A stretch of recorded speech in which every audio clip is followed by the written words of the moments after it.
ગઈ રાત્રે આશરે 1:30 વાગ્યાની આજુબાજુ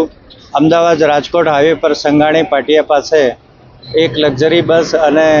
ડામર ભરેલા ટેન્કર વચ્ચે અકસ્માત થયેલો, જે અકસ્માતમાં આગ લાગી જવાના કારણે, દાઝી જવાના અને ઈજાના કારણે 10 વ્યક્તિઓને ઈજા થયેલી,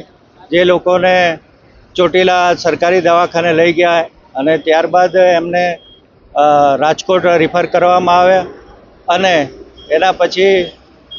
4 ડેડ બોડી અંદરથી કાઢવામાં આવી અને હાલમાં તપાસ ચાલુમાં છે. બસની અંદર આશરે 35 થી 40 વ્યક્તિઓ હશે એવું અનુમાન છે, જેમાં 10 વ્યક્તિઓ ઇન્જરી થયેલી અને 4 ડેડ બોડી મળી. બાકીનાઓને બચાવી લેવામાં આવ્યા અને અકસ્માત થવાના કારણે ટેન્કરની પાછળ અથડાવાના કારણે આગ લાગી ગઈ.